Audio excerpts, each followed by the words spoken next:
నమస్కారం. LK news కి స్వాగతం. దయచేసి అందరూ మన ఛానల్ ను సబ్స్క్రైబ్ చేసుకోండి. ఛానల్ నచ్చితే లైక్ చేయండి, మీ స్నేహితులకు బంధువులకు షేర్ చేయండి. ఇక వార్తల్లోకి వెళ్తే, కిశోర వికాసం కార్యక్రమాన్ని శనివారం గూడూరు మండలంలో ప్రారంభించారు. ఈ కార్యక్రమానికి గూడూరు గ్రామ సర్పంచ్ లింగం సులోచనారాణి బాల్య వివాహాల నిర్మూలనపై కిశోర బాలికలకు అవగాహన కల్పించారు. ఈ కార్యక్రమంలో ఏఎన్ఎంలు, ఆశా వర్కర్లు, విఏఓలు, అంగన్వాడీ కార్యకర్తలు, వార్డు మెంబర్లు పాల్గొన్నారు. విలేజ్ క్లినిక్ ఉద్యోగులు సిహెచ్ఓలను క్రమబద్ధీకరించాలని, తమ డిమాండ్లను పరిష్కరించాలని గత 6 రోజులుగా సమ్మె చేస్తున్నా ప్రభుత్వం పట్టించుకోవడం లేదని మచిలీపట్నం జిల్లా కలెక్టర్ కార్యాలయం వద్ద ఉన్న ధర్నా చౌక్లో వినూత్న రీతిలో కళ్లు, నోరు మూసుకుని నిరసన తెలిపారు. ప్రభుత్వం స్పందించి తమ విలేజ్ క్లినిక్ ఉద్యోగుల డిమాండ్లను పరిష్కరించాలని కోరారు. సహాయ ఫౌండేషన్ స్వచ్ఛంద సంస్థ ఆధ్వర్యంలో స్థానిక అంబేద్కర్ సర్కిల్ సెంటర్ సమీపంలో ఏర్పాటు చేసిన ఉచిత కరాటే, డాన్స్, యోగా వేసవి శిబిరాన్ని కృష్ణా జిల్లా డ్యారోకే చంద్రశేఖరరావు మరియు state bank of India chief manager తోట ఏసుపాదం శనివారం సాయంత్రం ప్రారంభించారు. ఈ సందర్భంగా డ్యారో చంద్రశేఖరరావు మాట్లాడుతూ, వేసవి పురస్కరించుకుని విద్యార్థులకు ఉచితంగా ముఖ్యమైన యోగా, కరాటే, డాన్స్ వంటి శిబిరాన్ని ఏర్పాటు చేయడం అభినందనీయమని అన్నారు. ఈ కార్యక్రమానికి అధ్యక్షత వహించిన సహాయ foundation legal cell chairman Lankisetti Balaji మాట్లాడుతూ, సమాజంలో ఏది అవసరమో గుర్తించి ఆ కార్యక్రమాలు ఉచితంగా అందించడం తమ సంస్థ ముఖ్య ఉద్దేశం అని తెలియజేశారు. 18 సంవత్సరాల నిండకుండా పిల్లలు వాహనాలు నడపకూడదని చట్టం పట్ల అందరూ అవగాహన కలిగి ఉండాలని బాలాజీ అన్నారు. మరో ముఖ్య అతిథి state bank of India chief manager తోట ఏసుపాదం మాట్లాడుతూ, స్టేట్ బ్యాంక్ ఆఫ్ ఇండియా ద్వారా విద్యార్థుల ఉన్నత తరగతులకు 7,50,000 వరకు ఏ విధమైన హామీ లేకుండా ఎడ్యుకేషనల్ రుణాలు తమ బ్యాంకు ద్వారా అందిస్తున్నామని తెలియజేశారు. సహాయ ఫౌండేషన్ చైర్మన్ ఉస్మాన్ భాషా, ఉపాధ్యక్షులు మామిడి ప్రసాద్, కోన నాగార్జున, కోన వెంకటేశ్వరమ్మ, విద్యార్థులు, తల్లిదండ్రులు పాల్గొన్నారు. త్యాగరాజ సంగీత పీఠం ఆధ్వర్యంలో చిట్టి పిళ్ళారయ్య స్వామి దేవాలయంలోని కళావేదికపై శనివారం ప్రముఖ సంగీత విద్వాంసుడు ఎన్సీహెచ్ పార్థసారథి త్యాగరాజ స్వామివారి పంచకీర్తనలు గానం చేశారు. ఈ కార్యక్రమంలో పెద్ద సంఖ్యలో సంగీతాభిమానులు పాల్గొన్నారు. మచిలీపట్నం, విజయవాడ 65వ నంబర్ జాతీయ రహదారిపై చిట్టిగూడూరు వద్ద శనివారం జరిగిన రోడ్డు ప్రమాదంలో ట్రాక్టర్ డ్రైవర్కు గాయాలయ్యాయి. గూడూరు ఎస్ఐ సత్యనారాయణ తెలిపిన వివరాలిలా ఉన్నాయి. విజయవాడ వైపు నుంచి ఇటుకరాళ్ల లోడ్తో వస్తున్న ట్రాక్టర్ డ్రైవర్ మూత్ర విసర్జన కోసం ట్రాక్టర్ను ఆపగా వెనుక నుంచి ఇసుక లోడుతో వస్తున్న టిప్పర్ ఢీకొంది. దీంతో టిప్పర్, ట్రాక్టర్లు బోల్తాపడ్డాయి. ట్రాక్టర్ డ్రైవర్కు స్వల్ప గాయాలయ్యాయి. ఎస్ఐ సత్యనారాయణ కేసు నమోదు చేసి దర్యాప్తు చేస్తున్నారు. 3 ముక్కలాటతో ఆంధ్రప్రదేశ్కు రాజధాని లేకుండా చేసిన మాజీ సీఎం జగన్మోహనరెడ్డి అమరావతిలో ప్రధానమంత్రి మోదీతో జరిగిన వేడుకలకు హాజరుకాకపోవడంపై సీనియర్ టీడీపీ నాయకుడు గొర్రపాటి గోపీచంద్ విమర్శించారు. సిడిమ్మి అగ్రహారంలో జరిగిన మీడియా సమావేశంలో మాట్లాడారు.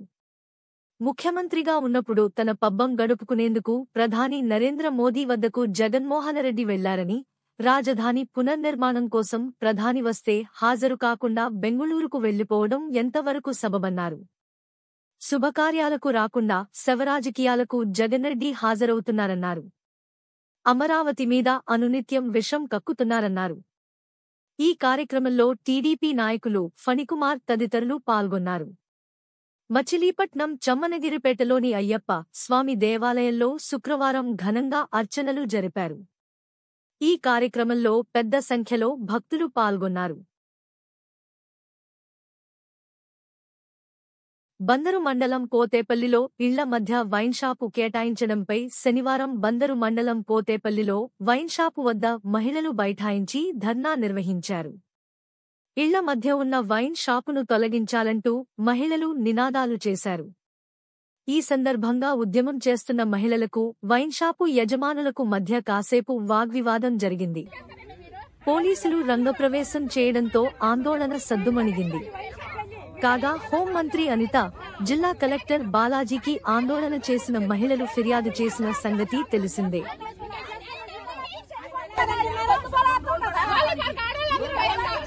గవర్నమెంట్ 10 లక్షలు కడుతున్నాం.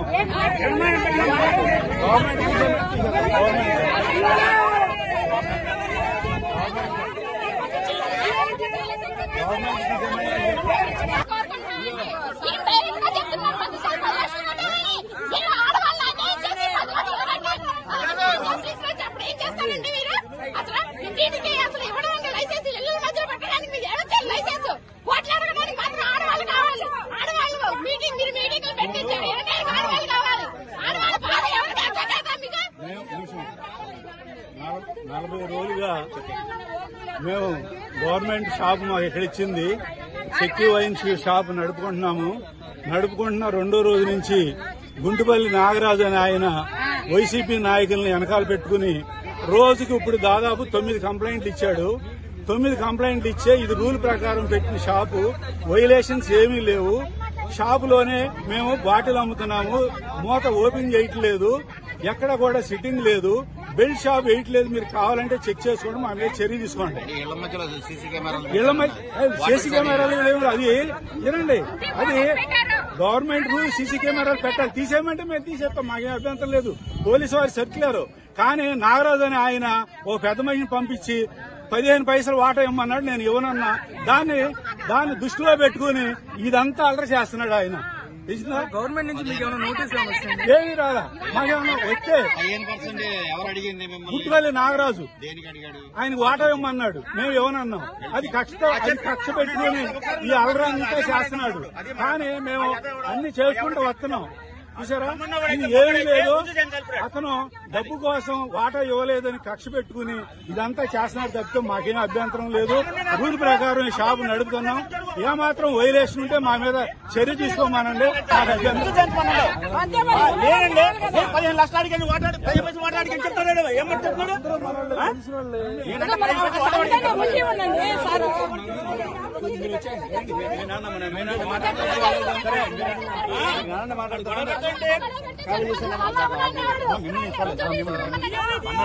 మంగినపూడి బీచ్ లో ఈ నెల 15వ తేదీ నుంచి నిర్వహించే బీచ్ ఫెస్టివల్ వినూత్న రీతిలో నిర్వహిస్తామని రాష్ట్ర గనులు, భూగర్భ వనరులు, ఎక్సైజ్ శాఖ మంత్రి కొల్లు రవీంద్ర పేర్కొన్నారు.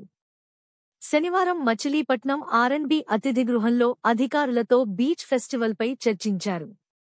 ఫుడ్ కోర్టులు, పార్కింగ్, జలక్రీడలు, వినోద క్రీడలు, బీచ్ కబడ్డీ, బోట్ రేస్ తదితర అంశాలపై కలెక్టర్ బాలాజీ, జేసీ గీతాంజలి శర్మ, మెప్మా పిడి సాయిబాబు, వివిధ శాఖల అధికారులతో చర్చించారు. ఈ కార్యక్రమంలో జనసేన నియోజకవర్గ ఇన్ఛార్జి, జిల్లా సహకార మార్కెట్ కమిటీ చైర్మన్ బండి రామకృష్ణ తదితరులు పాల్గొన్నారు.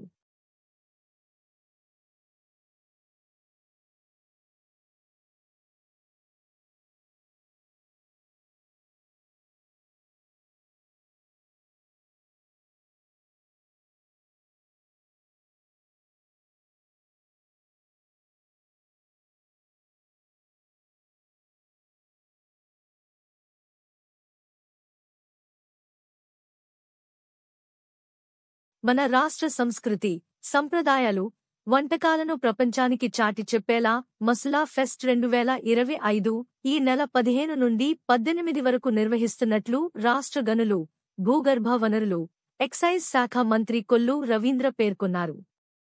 ఈ మేరకు బీచ్ ఫెస్టివల్కు వచ్చే అతిథులకు ఇబ్బందులు లేకుండా ఆతిథ్యం కల్పించాలన్నారు.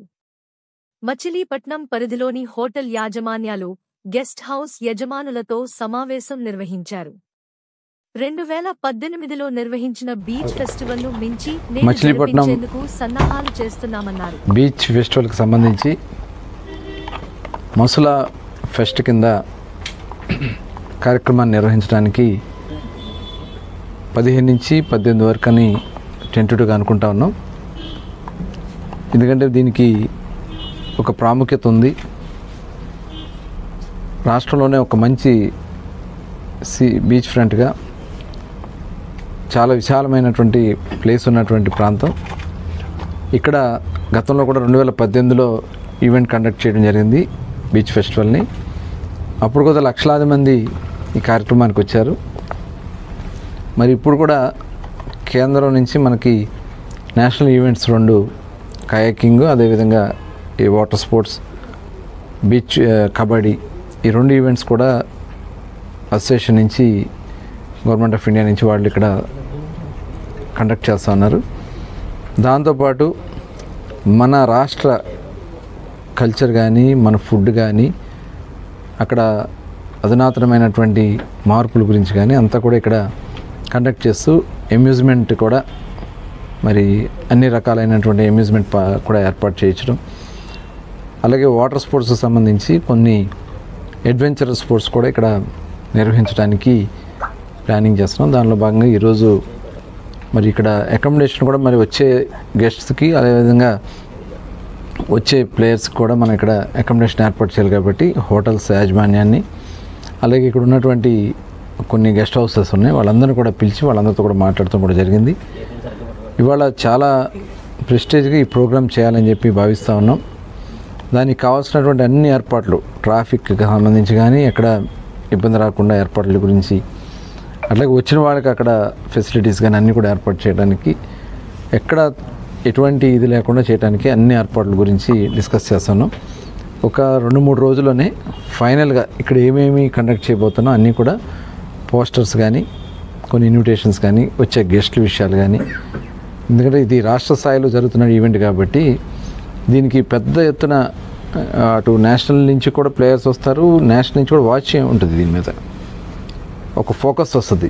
కాబట్టి దీనికి వచ్చే మొత్తం ఇన్ఫర్మేషన్ అంతా కూడా ఒక 2-3 రోజుల్లోనే అనౌన్స్ చేసుకుని, ఈలోపు అంత వర్క్ కూడా స్టార్ట్ చేశారు. అక్కడంతా కూడా అద్భుతంగా ఆ ప్రాంతాన్ని మరి చేయడానికి అన్ని ప్రయత్నాలు చేస్తున్నాం. కాబట్టి అందరూ కూడా దీంట్లో భాగస్వాములు కావాలని చెప్పి కోరుతా ఉన్నాం. ఈ వార్తలు ఇంతటితో సమాప్తం.